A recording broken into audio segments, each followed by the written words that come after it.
Hello friend, मेरा नाम है शशांक और आप इस वक्त मेरे साथ जुड़े हैं पूछो कहने पर। और आज की वीडियो में बात करने वाले बीजगणन विधि के बारे में। जैसा कि हमने आपको पहले ही विलोपन विधि और प्रतिस्थापन विधि से दो चर वाले रैखिक समीकरण को हल करना बताया है, तो आज की वीडियो में हम करेंगे बीजगणन विधि से दो चर वाले रैखिक समीकरण को हल करने का तरीका। एक समीकरण आपको दी हुई है a1x plus b1y plus c1 बराबर 0 और दूसरी है a2x plus b2y plus c2 बराबर 0। अब इसको हल कैसे करेंगे? x, y और 1, ठीक है। आपको a1 की वैल्यू x के साथ दी रहती है, तो आपको पहले क्या लिखना है? v1 अपोन में क्या लिखना है? v2, फिर लिखना है c1, दूसरा क्या लिखना है? c2, उसके बाद लिखना है a1, फिर लिखना है a2 और लास्ट में लिखना है आपको फिर से b1 और b2। इस बात का ध्यान रखना, क्रॉस मल्टीप्लाई करना है, ठीक है। जैसे x अपोन में b1 की गुणा किससे करनी है? c2 से, तो v1 मल्टीप्लाई बाय c2। अब फिर लगाना है माइनस का चिन्ह, b2 मल्टीप्लाई बाय c1 बराबर, फिर लिखना है बाय अपोन c1 की मल्टीप्लाई किससे करनी है? a2 से, c1 a2 minus c2 a1, ठीक है। फिर लिखना है 1 अपोन में क्या आएगा? 1 a1 की मल्टीप्लाई b2 से माइनस a2 की मल्टीप्लाई b1 से,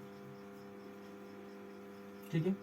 अब ये जो दोनों मान है, अब x का मान ज्ञात करने के लिए x के मान को x किसके बराबर है? y के मान के बराबर, और y किसके बराबर है? x के 1 के बराबर। तो इसका मतलब जो हमारा x है वो 1 के बराबर भी होगा।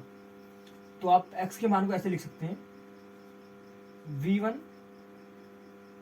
c2 माइनस v2 c1 बराबर 1 upon a1 b2 minus a2 v1, ठीक है। इसी क्रॉस मल्टीप्लाई करके इधर ले जाइए, तो x बराबर आ जाएगा v1 c2 minus b2 c1 upon a1 b2 minus a2 v1। और दूसरा y की वैल्यू भी आप ऐसे ही फाइंड करेंगे, y को भी इसके बराबर लिखेंगे। क्या लिखेंगे? c1 a2 minus c2 a1 बराबर 1 upon a1 b2 minus a2 b1, ठीक है। क्रॉस मल्टीप्लाई करना, तो y बराबर आ जाएगा आपका c1 a2 minus c2 a1 upon a1 b2 minus a2 b1। ये आपकी y की वैल्यू। तो इस प्रकार दो चर वाले रैखिक समीकरण को आप बीजगणन विधि से भी हल कर सकते हैं। चाहे तो आप विलोपन से कर सकते हैं या फिर प्रतिस्थापन से भी कर सकते हैं,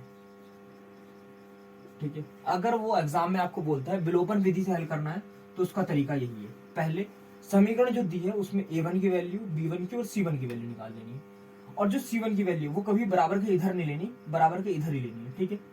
वो निकालने के बाद आपको क्या लिखना है? x, y और 1। सबसे पहले b1 b2 की वैल्यू, फिर c1 c2 a1 a2 और फिर लास्ट में b1 b2। क्रॉस मल्टीप्लाई करनी है, ठीक है। b1 की मल्टीप्लाई c2 से, माइनस का चिन्ह, फिर दूसरी मल्टीप्लाई लिखनी है, ठीक है। नंबर 2 पर बाई, फिर c1 की a2 से, फिर उसमें से क्या घटाना है? c2 a1। बात समझ में आ रही है? अगर हम एक क्वेश्चन लें और उसको बीजगणन विधि से हल करें तो देखते हैं। फिर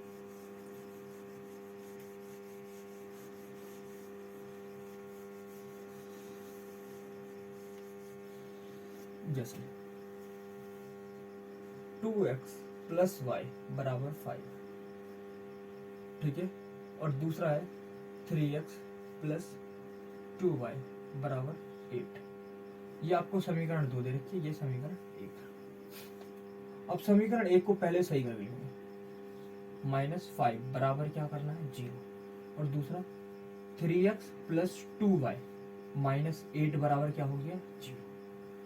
अब a1 की वैल्यू क्या दे रखी है आपको? 2। b1 की वैल्यू आपको क्या दे रखी है? y के साथ कुछ भी नहीं है तो फिर क्या मानोगे आप? 1। और c1 की वैल्यू क्या दे रखी है? -5।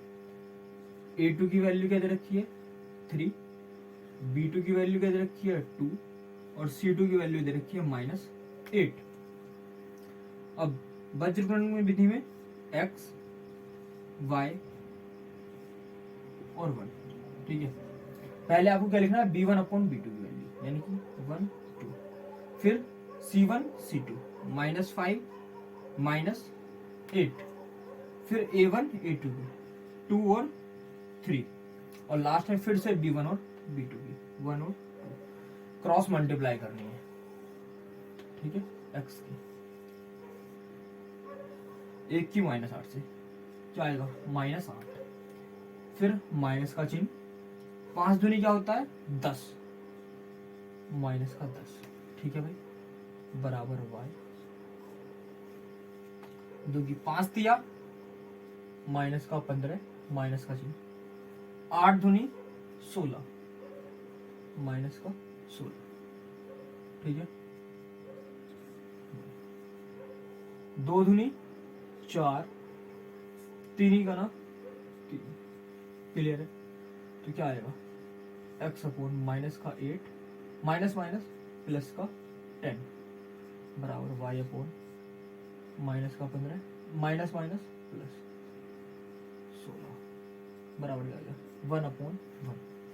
तो x बराबर क्या बचा 10 में से 8 गए कितना बचा 2 बराबर y अपॉन 16 में से 15 गया कितना बचा 1 बराबर 1 अपॉन 1।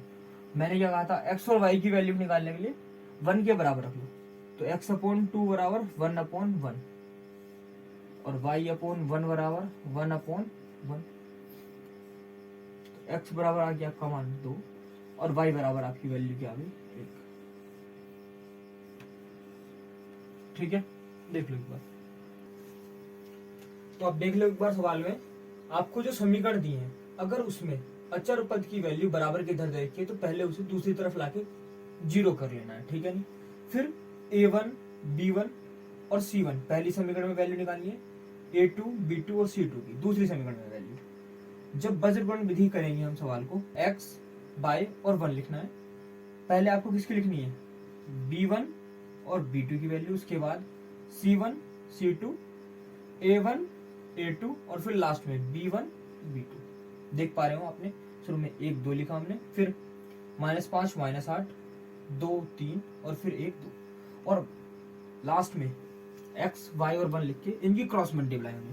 क्रॉस मल्टीप्लाई करते वक्त आपको यही ध्यान रखना है पहले मल्टीप्लाई करने है 8 ही का ना 8, फिर माइनस का चिन्ह लगाना है, फिर से मल्टीप्लाई करनी है 5 दूनी 10। बात समझ में आ रही है। अगर इसको एक और एग्जांपल से समझें,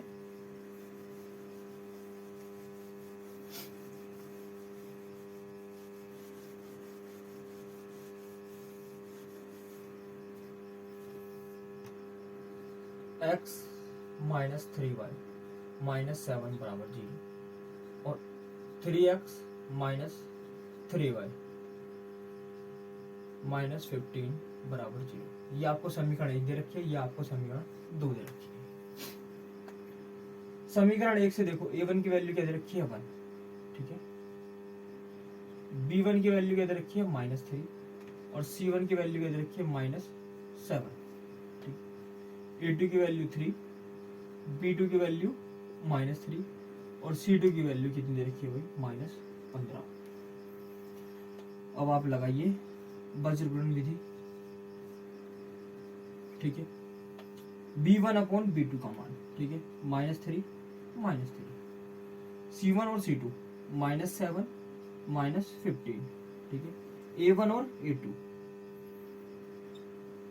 फिर किसका लिखना है B1 और B2 का -3 -3, ठीक है। अब आप देखो x बराबर y बराबर 1, ठीक है। क्रॉस मल्टीप्लाई 15 दिया कितना होता है 45, माइनस का ये है, माइनस माइनस कितने हो गए भाई प्लस, माइनस का चिन्ह लगाना, 7 क्या हो गया 21 प्लस का, सीधा घटाओ 21, 7 21 माइनस का चिन्ह, ठीक है। 15 ही का ना 15, ठीक है। अब देखिए 3 ही का ना 3 और 3 दिया कितना होता है 9।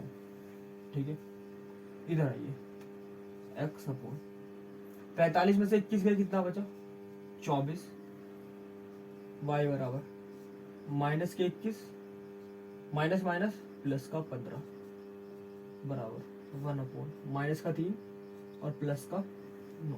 ठीक है भाई, x बराबर कितना हो गया 24, y बराबर कितना हो गया माइनस का 6 और इधर 1 अपॉन 9 में से 3 गया कितना बचेंगे 6। अब दोनों को बराबर रख लीजिए, तो x अपॉन 24 बराबर 1 अपॉन 6 और y अपॉन माइनस का 6 बराबर 1 अपॉन 6। x बराबर क्रॉस मल्टीप्लाई करनी है 24 बटे 6, 6 चौक 24। x की वैल्यू क्या आ गई 4 और y बराबर क्रॉस मल्टीप्लाई करेंगे माइनस 6 अपॉन 6, 6 ही का ना 6, तो y बराबर क्या आएगी माइनस का 1। ये आपके x और y दोनों के वैल्यू आ गई है। तो आपको सवाल को फिर से समझ लीजिए, अगर आपको दो समीकरण दी हैं और बीजगणित विधि से सॉल्व करनी है तो आपको पहले क्या करना है, समीकरण एक में से a1, b1 और c1 की वैल्यू निकाल लेनी है। समीकरण दूसरी में से भी ऐसे ही करना है, फिर x, y और 1 लिख लेना है। उसके बाद पहले आपको b1, b2 की वैल्यू लिखनी है, फिर c1, c2 की, a1, a2 की और लास्ट में फिर से क्या लिखनी है b1, b2 की। और इनकी क्या करनी है क्रॉस मल्टीप्लाई, शुरू में मल्टीप्लाई करिए लिख दीजिए, फिर माइनस का लगाना है चिन्ह, फिर से मल्टीप्लाई करना है 7 या 21 वो लिख दिया, फिर y के नीचे आना है, फिर इधर क्रॉस मल्टीप्लाई करना है 7 या 21 माइनस का चिन्ह, फिर से मल्टीप्लाई करके लिखना है 15 का ना 15। बात समझ में आ रही है। इसी प्रकार से करने के बाद x अपॉन 24 y अपॉन ये जो आया 21 माइनस 15 कितना बचा 6 और 1 अपॉन कितना आया 6। x और y की वैल्यू निकालने के लिए इन दोनों को इसके बराबर रख लेना है। ठीक है, x बराबर 1 अपॉन 6 और y बराबर 1 अपॉन 6। क्रॉस मल्टीप्लाई करने के बाद आपको x की वैल्यू मिल जाएगी। अगर आपको अपने आंसर में डाउट होता है तो इस वैल्यू को उठा के यहाँ पुटअप कर दीजिए किसी भी समीकरण में। जैसे देखिए हम पहली समीकरण में हमारा मान क्या है 4, y का मान कितना है माइनस 3 ही का ना कितना होगा भाई प्लस का 3 माइनस 7, 4 और 3 कितना होता है 7, 7 में से 7 जाएगा कितना। अगर आपकी वैल्यू 0 आ रही है तो इसका मतलब आपके जो आंसर है वो दोनों क्या है बिल्कुल सही है। ठीक है, तो इस विधि में बस इतना ही। आपको इस विधि से जो भी डाउट हो वो आप कमेंट सेक्शन में बता सकते हैं, नहीं तो 3.5 एक्सरसाइज से सॉल्व कर सकते हैं। ठीक है।